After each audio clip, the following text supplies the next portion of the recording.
start the recording. Oh man. Here. If you put your jammies on, we can make something to eat, and then we can watch a movie. All right. Maybe if come in, as you come in, you can mute yourself. And you know what? Share in the chat where you guys are saying hi from. Tell us where you're tuning in from. Krista and I are having a cold, rainy day in New Hampshire. Sure are. All right. It says, Darcy, that we are live preparing, but we were going, I think we are just going to need to. All right. Well, we tried. We did indeed. Babies, mamas, birthing people, those are our things. Computers, questionable. Right. Also, as people were saying that the link wasn't working, someone was like, it's totally, it makes sense. Mercury's in retrograde. So there we go. Yeah. So I think we are working now. We have some of you here. So let's just go and we can. Yeah. All right. Sweet Pea Doula is here from Winnipeg in Canada. So. Welcome. All right, so we have someone is watching live on Facebook trying to get back into the Zoom. So are there people in the waiting room? Somebody just joined. All right, all right, we'll get started. Hello, everybody. I am the doula Darcy. I have been a postpartum doula for about 10 years now, and I am super excited to connect with you guys today and talk about how to continue serving moms and babies and families via virtual care. This is my dear friend, Krista, who is just an amazing postpartum doula. I'll let you introduce yourself, Krista. Well, thank you. I'm Krista Maltais. I'm an advanced postpartum doula with Doula International. I'm also a postpartum doula trainer with Doula International. I'm an advanced lactation counselor, and I'm the owner of Relief Parenting Respite and Resource Center in Hampton, New Hampshire. And I'm really excited, again, to have an opportunity to talk with everyone about the stuff that Darcy and I love to do, and that's supporting families. And so trying to figure out how to navigate through this new virtual world is definitely something that we want to help support doulas in doing. So welcome, everyone. Yeah, welcome. So I want to just start by saying that when the whole pandemic first happened, and I, here in New Hampshire, the governor announced a 2-week lockdown. I was like, oh, well, I guess I won't be a postpartum doula for 2 weeks. Like, this will be fine. So we all know what happened.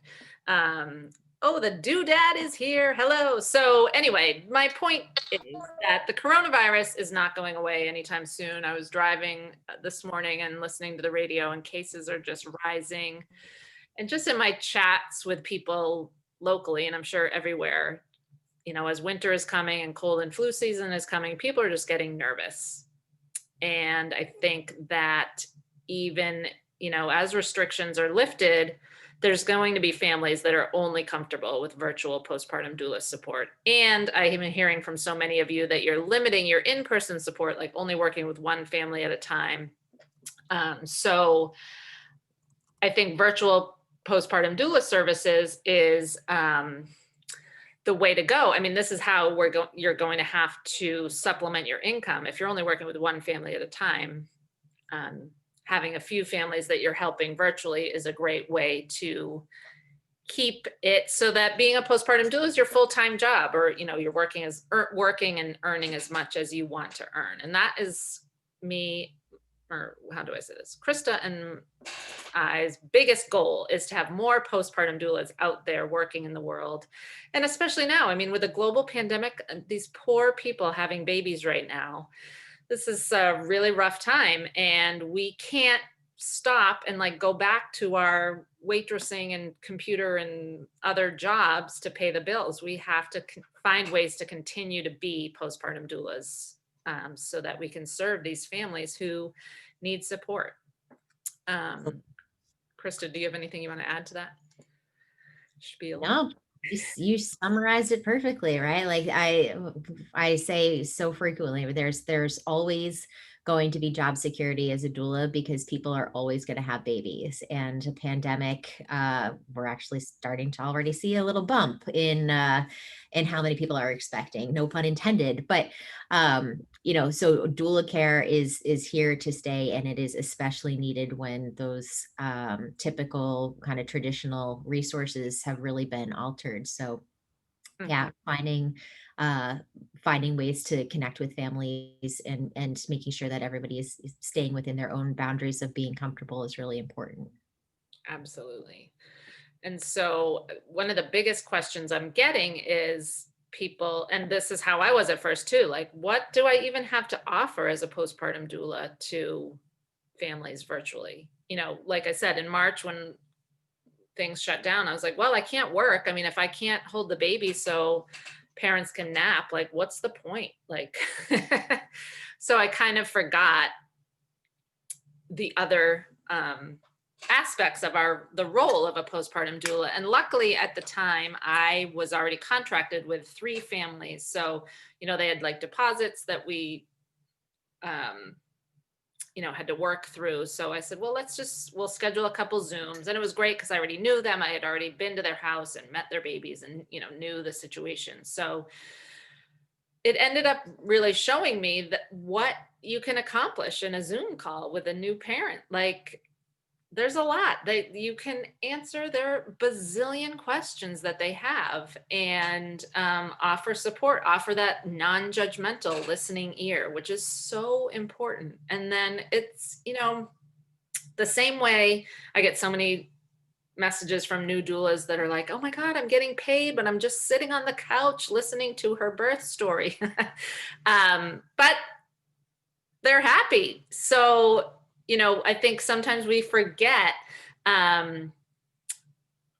that the value in just providing company to these new parents, and especially, being home with a new baby in pre-COVID times was a very isolating situation. And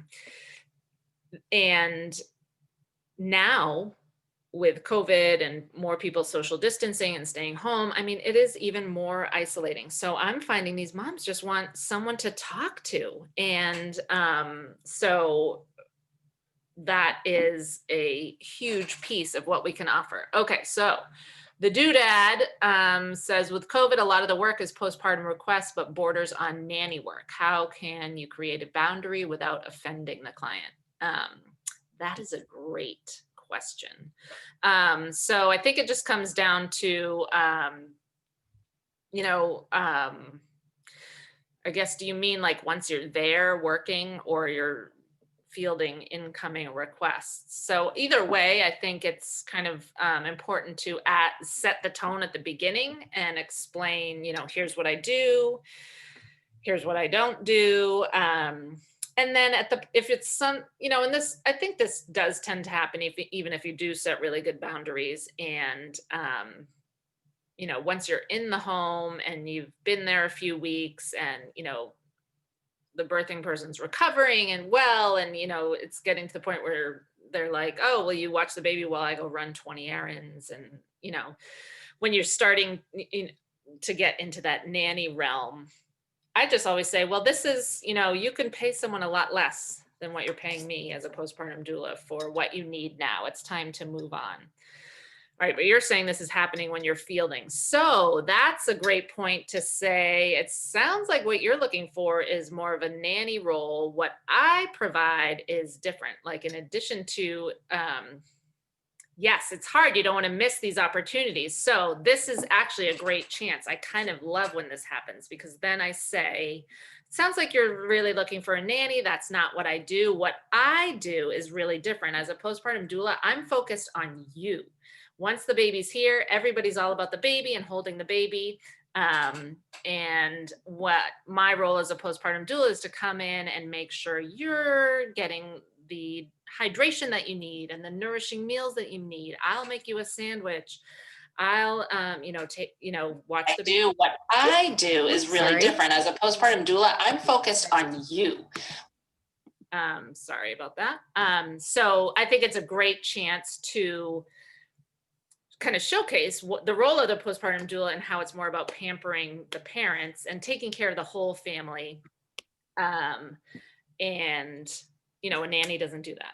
So in some ways, people are come to you looking for a nanny, but then it's kind of a way to be like, oh no, see, what I do is way better. So it actually, you don't end up turning people away. I mean, there'll be the people that only want nanny care, but once they hear that you're going to make them a sandwich and a cup of tea there and take care of them, hard to pamper the parents virtually. That is true. But what I've been doing is I've been training the partner. Like, so, if both parents are on the call, I'll be like, okay, dad, you're going to be my postpartum doula, boots on the ground. Can you, while we talk about the umbilical cord, can you run and get her a glass of water? And kind of plant seeds about like, well, what's for dinner tonight? And so, I mean, yes, it is hard to pamper them virtually. Can I jump in for a sec? Absolutely. Yes, please. So I can't see the stream that's coming in. I apologize. I tried to catch that, but it just get it with feedback. So I think going back to the initial question about like how, when you're fielding, these inquiries, first of all, it's awesome that you're getting inquiries. So like big woohoo about that, right? It means that you're out there and your name is out there. And so as Darcy said, it's just like setting the expectations really clearly. And if you're seeing this is happening frequently, I would suggest maybe looking back to where are they getting your information from? That's one of the questions that I always really recommend that doulas ask, right off the bat is, how did you hear about me? Because that will give you some more information about how you may be getting your different referrals, but also what's the tone, what's the information that they're receiving. And if they're all getting it through, a friend down the street, maybe we want to clarify with the friend down the street. Or if they're looking at your website and something, pops up on your website that kind of just makes it seem a bit more nanny role-ish, that's an opportunity again to just kind of clarify in all of these different avenues to start. And as Darcy said, I think it's great to, again, when you're having that conversation, really hearing what the needs are of the family. So if people are concerned again about like, having childcare, what are their needs with childcare? Well, is it that they want to get some rest? Is it that they're hoping to be able to work? Is it hoping that they're going to be able to recuperate from birth? I mean, so figuring out again, like what are their deep needs, not just I need childcare. And sometimes again, that looks like, hey, can I make you a cup of tea and let's sit down and do your, talk about like what your stories are and process that together. So I hope that that's maybe another avenue of things to think about. And then additionally, when the discussion about like pampering parents virtually, that is really challenging. And Darcy and I have said in the past, and we talk about it frequently, like it's about pivoting, that word that everybody's using this year. How can we connect with parents? And so I often really think again about like, what are their deep needs? And so even though the pampering of like, oh my gosh, I want to like go and have a massage, and then I want to go and like, take a nap, and it's all very like big and luxurious, we can also communicate to parents, like you have the ability to tap into stuff immediately. Like, what if you just relax your shoulders a little bit? What if we take some deep breaths together? Right? Like, what if, somebody goes and why don't you go grab a drink and come and sit back down? So like, sometimes again, it's just a bit of a reminder of like, you're safe, you're okay, and I'm here for you. Mm-hmm. So another consideration that pampering doesn't always have to look like big activities. Right. Yeah. It's also another thing we were talking about, Krista, on another one of these calls, is this has been, for me personally, it's been kind of a challenge to, as a doula, to step up my game.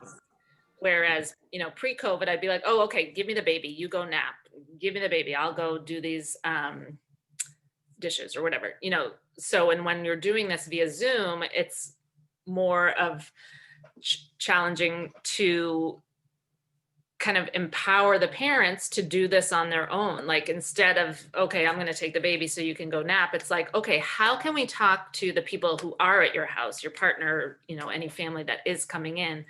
How can you speak for your needs, speak up, and get the naps that you need, or the dishes done that you need, or the food that you need, you know, teaching them ways to, you know, and it's hard for all of us to ask for help, but it's, you know, I think it's very common for new moms to struggle with new parents to ask, you know, asking for help, asking for what they actually need, and, you know, teaching them about, Krista, you do a lot of talking about this, teaching them to really ask for what they need and not sit around waiting for their partner to read their mind and bring them a glass of water.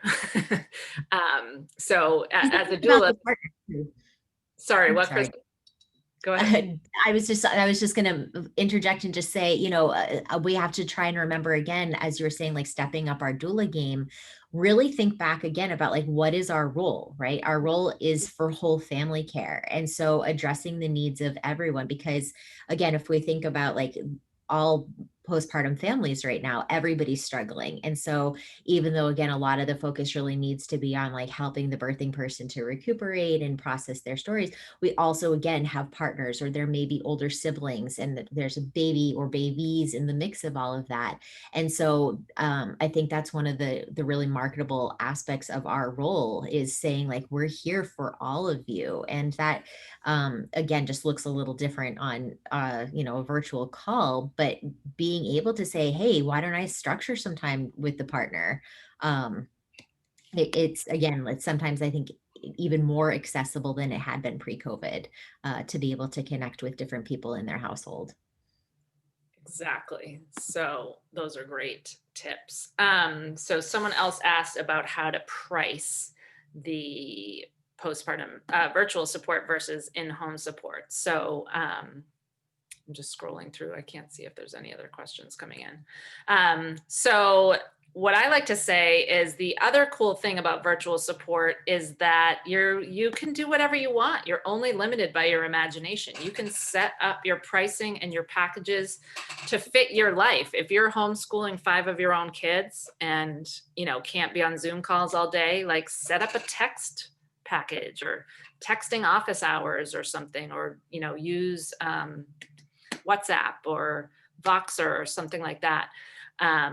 Or set up structured Zoom calls. Like, you know, that's what I do, because that's what kind of fits my life. I don't want to be texting people all day long and all night long. I have one doula in one of my academy sessions. She offered, she was like, I'm struggling with insomnia. I might as well get paid for it. So she was offering like 1 a.m. to 3 a.m. tech support. She even ended up creating a Facebook group for, you know, moms to, you know, they used it all the time, but she would be live in there in the middle of the night, and it was super popular. So you can do whatever you want. Like, and I always like to joke, like, there's no doula police. Like, there's not, you can create the packages that work well for you. Hi, Jamie. So here's what I like to say, though, is that for one other kind of little mistake that I made is that when I started, I was like, oh, all right, I'll just charge the same per hour that I charge in person, because I don't have to drive. I'm not spending money on gas or tolls. But what I found was that, you know, I'd book like an 1 hour session with somebody, but then it took me a while to get ready before, and then get on the Zoom. And then I'd always send a long follow-up email of everything we discussed, because I usually do that at my in-person events, sessions. I write down what we talk about. So I found out I was doing like more than an hour's worth of work, but only charging an hour. So if you're going to do something like that, take that into consideration for your rates, is what I will offer. And I have a whole class, self-paced online class called Take Your Postpartum Doula Business Virtual, where that's what I talk about: how to price your virtual sessions, how to package your sessions. There's all sorts of ideas and templates in there that you can use for your virtual sessions. to kind of get you started and get you thinking about what kind of things you want to offer. And then also how to promote your virtual services. That's the other thing. You've got to kind of spread the word that you're doing this. So I'll put the link in the chat.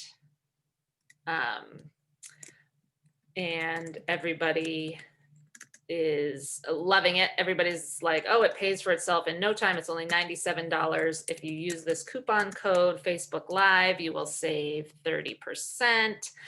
So you get it for like $70. So it's, you know, you'll pay for that in no time, and it helps you with pricing, packaging, and promoting your virtual postpartum doula services. So there's more info in there if you want it. What other questions do people have about virtual? And while you're scrolling through and other people may be asking questions, and please feel free to put things in the chat or up on Instagram or on Facebook.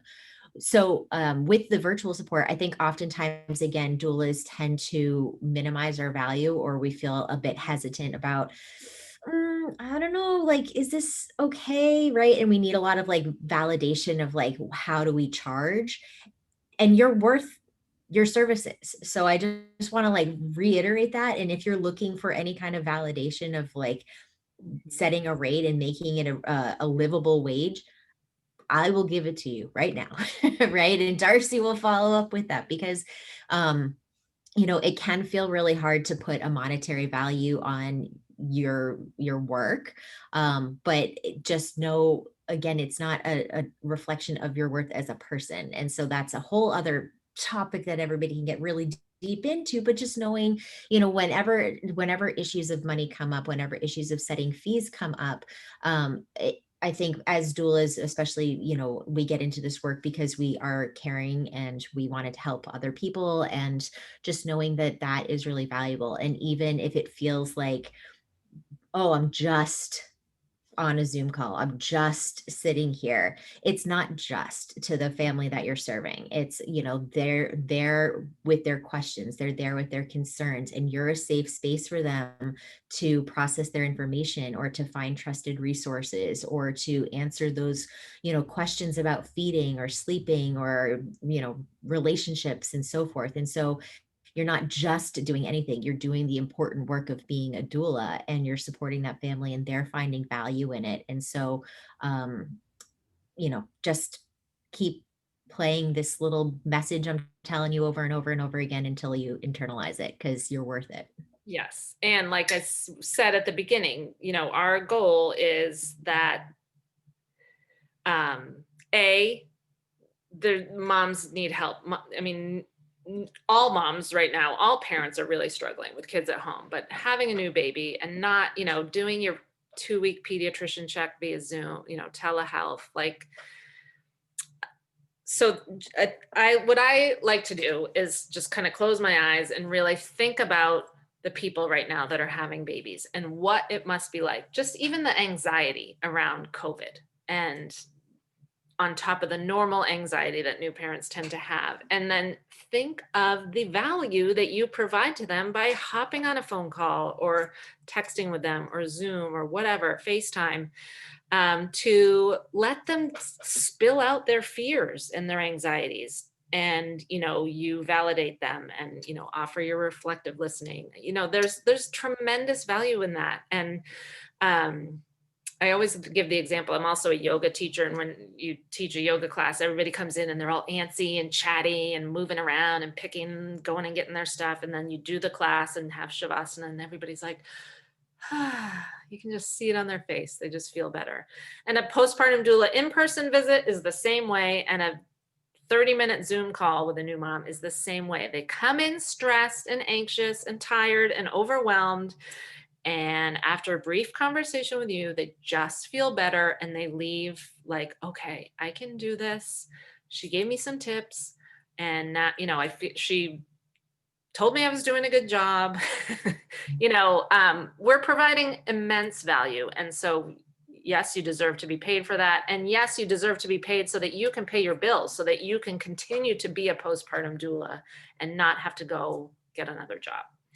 All right, Vital Flow says, how do you explain to people what they're going to get virtually without confusing them? Also, Do you have monetary boundaries around no shows or cancellation for Zoom questions? Oh, that is a great one. Yes. So I would suggest whipping up a virtual contract. Like if you don't show, you'll still charge 50% or something, because that has happened to me already a couple times. And then I think it's just, again, explaining what, most people are, it's great if you can make a new page on your website to outline what your virtual packages are and what to expect in a session. Or just, a quick 5-minute phone call when they're inquiring and you're fielding those inquiries, just really explaining. So that's why it's good to, and this is what I talk about in my class, Take Your Postpartum Doula Business Virtual, like really think about what you want to offer. And so get that clear in your head so that it can be clear to the people that are hiring you. And like you said, you're still paying for childcare. So that's the other thing. You deserve to be paid if you're paying for childcare, so you can do these virtual sessions. And I would add, even though the format is different, our work is still at the heart very much the same, right? So if our role is to provide, nurturing, educating, assessing, referring, that we're still doing that.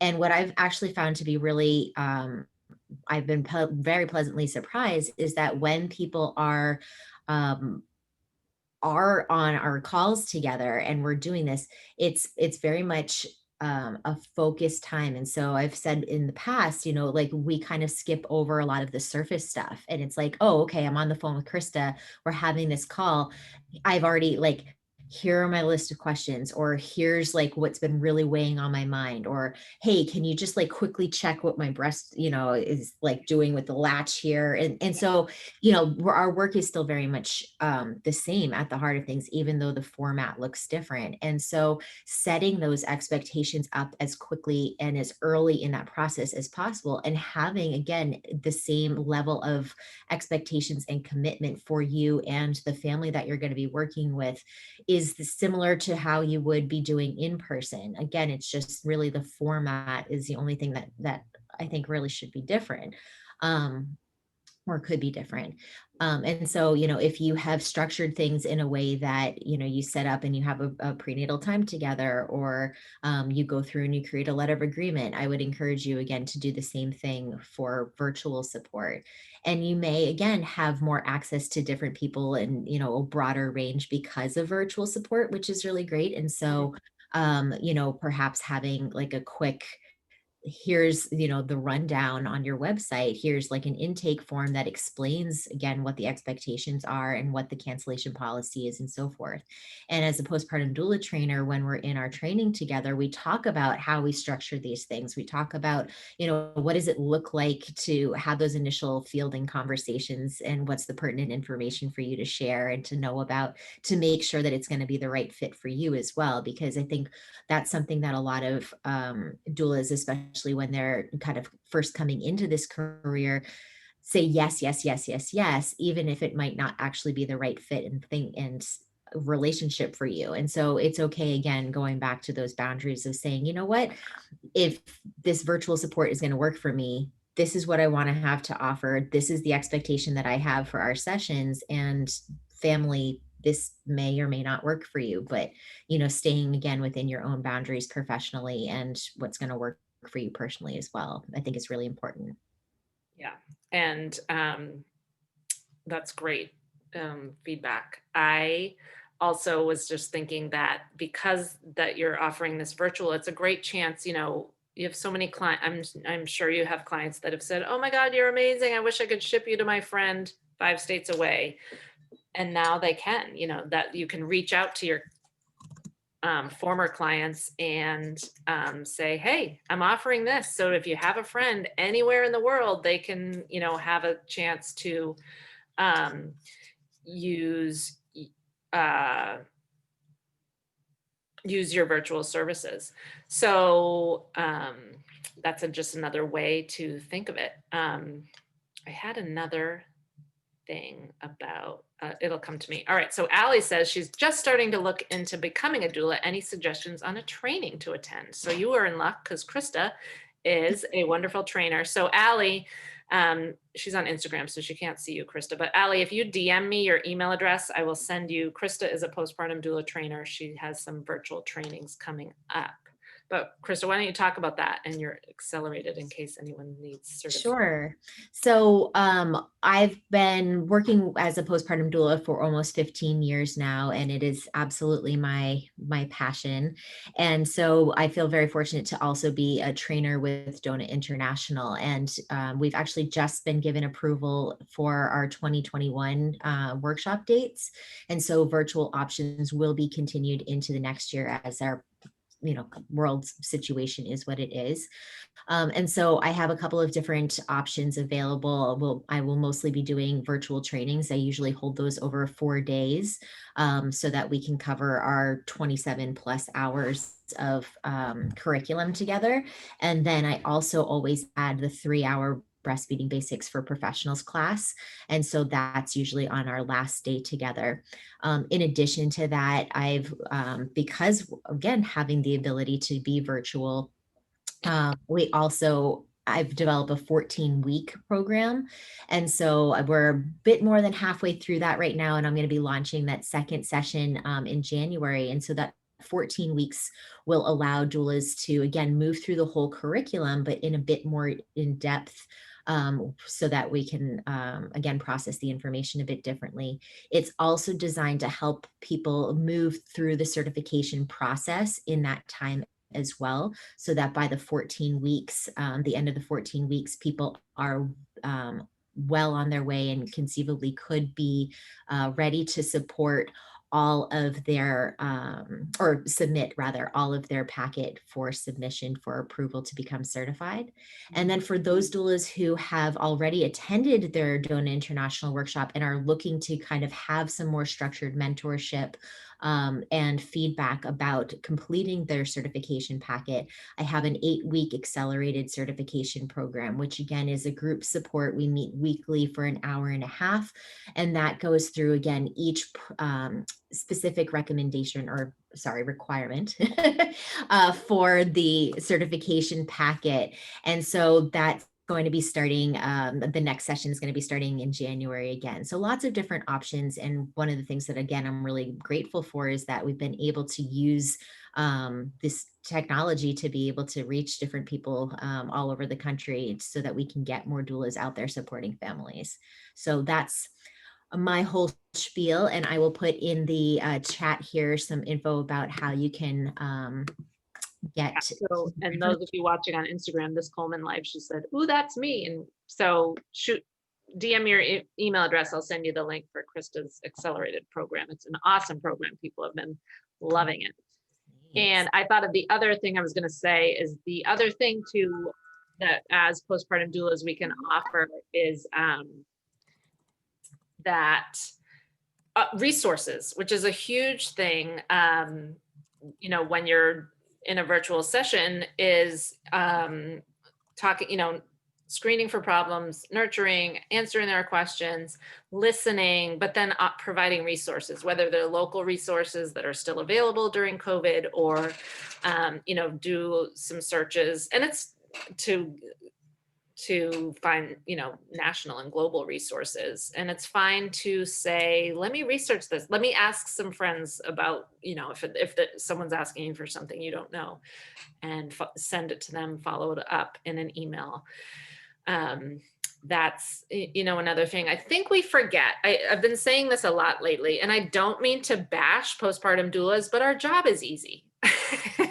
It's not, but it on some levels it is. If you're talking to a new parent, if you remember the brain fog and the overwhelm that they have, like you just showing up and listening is huge, answering their questions, but providing them with resources that they just don't have the bandwidth right now to Google and find on their own is huge. So kind of don't forget that piece, and always remember, I've been talking a lot lately about doulas that are fully trained, they're ready to get out there and help, but they think they need more training, or they don't know this yet, and they don't know everything about breastfeeding yet, or they don't know that. And that is okay. Like, you can always, it is totally fine to say to a mom or a dad or a parent, I don't know the answer to that. Let me look into that for you. Let me get, I have some ideas, but let me get back to you on that.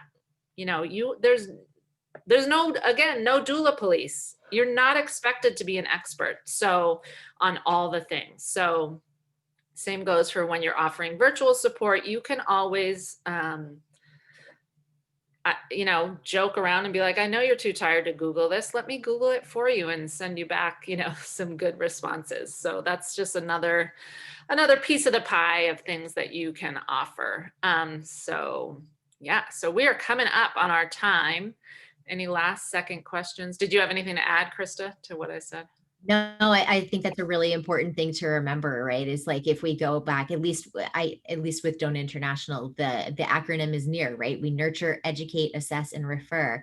And to speak to that, right? We have to just remember, that's not our role to be experts in all things. We need to know who's in our community, who's, nationally, internationally, and so forth, that we can refer to. That's part of our job. So taking some of the pressure off of us is, a helpful thing to think back on and remember. Absolutely, yes. And so and then remembering that you're providing immense value at a time that's always a rough time, but now during a global pandemic, more than ever, these parents need our help. So we want to help you get out there and start offering these virtual supports. So like I said, I have this self-paced online class. Take your postpartum doula business virtual. I put the link in the chat. If you're watching somewhere else and didn't get it, I will DM it to you with a coupon code that you can use to save and get it now for a discount, just because you put up with all our technical difficulties. And I just want more postpartum doulas out there helping you. So I'm glad you thought it was fantastic, Nourished fam. Thank you guys all for tuning in, and We'll be sending you. So we're recording right now. So I will, once that is finished uploading, I will send those of you who had registered through our link through the Mind Body app, the recording. So you'll have access to that as well, and you can rewatch again. And please don't hesitate to reach out to Darcy or myself. We can put our info again in the chat, because again, there's always more questions, and we want to be here to help facilitate and helping you to reach your goals and be successful, and help other families that are out there needing your care. And next week at the same time, Wednesday at 2:15, we're going live talking about I'm trained, now what? So answering all the questions of, like, you finish your training, you're buttoning up your certification. How do you start? How do you set up packages, websites? When can you start working, and all that? So stay tuned for all of that. You are welcome, Jamie and Allie and everybody who tuned in. Jennifer, Abby, it's so good to see you. Brenda, Heather, thank you guys all for tuning in, and please reach out with any questions. Yes, enjoy the rest of the day, everyone. Keep well. Thank you so much.